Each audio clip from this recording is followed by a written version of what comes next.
On the morning before Anzac Day, while on the train out from Amiens, I met a really nice couple from Victoria who'd made their way up from Paris. They needed to find the mayor of Villers Bretonneux and present him with a gift, so I was happy to be their guide and lead the way to the town hall. For you. Thank you very much. From the people of Geelong. Thank you very I was the president of the Vietnam Veterans Association in Geelong for 4 years, and we travelled to Torquay every year for the last 10 or 15 years for their Dawn Service. I served with the 1st Armour Regiment in Vietnam as their cook for 12 months in 1970. And being an ex-serviceman, I have no military history in my family, but my wife has. And it's just going to be a very emotional time, I believe.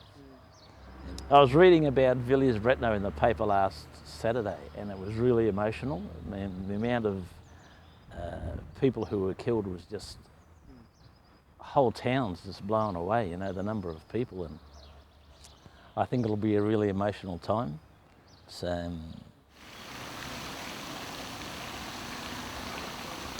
Because I was at Gallipoli 3 years ago, I can't help but to compare the situation in Turkey with the situation here in France. There are a few things that stand out to me.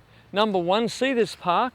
This is right in the heart of Villers Bretonneux, and there's no one in it. There's no Aussies playing football.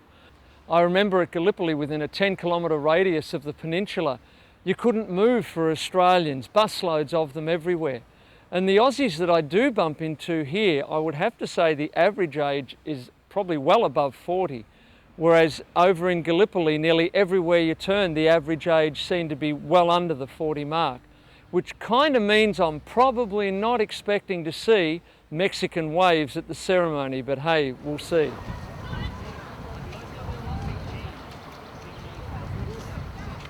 By late afternoon on the 24th, all eyes looked upward as the sky turned dark and grey. I don't think anyone was as worried as me because I was planning on spending what I thought would be a short night out at the memorial. It was too late to change plans now, and all accommodation for 50 kilometres around was booked up anyway, so I just packed up all my gear and slowly made my way out to the windswept hill just north of the town.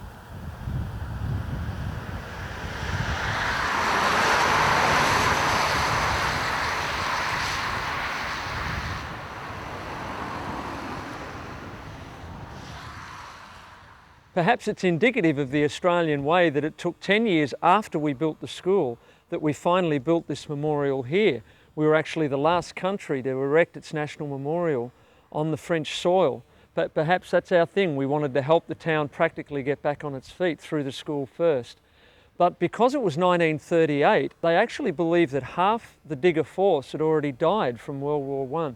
Many people think that our force were quite young, but the average age of the force was 27, which meant a lot of the guys were well into their 30s, and numbers of them have died before the memorial finally got built here.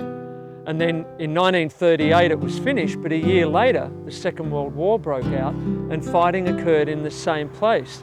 And apparently the ex-digger that was looking after the memorial at the time did everything he could to make sure that there weren't any machine guns or anything placed in the memorial so that the Germans couldn't legitimately bomb it. And it did get some damage, but it stayed up and it got repaired, and here it is today, a lasting memorial to 11,000 diggers who died with no known grave.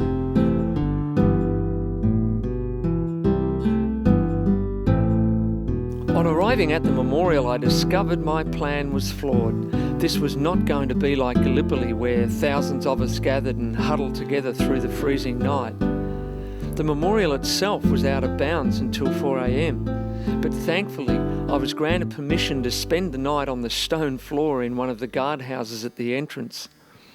I've done a number of silly things in the name of shooting videos over the years, but this is by far the dumbest. While it was a smart way to secure a good seat up front for the dawn service, it was also a sure way to experience exposure to freezing temperatures for what seemed like an eternity.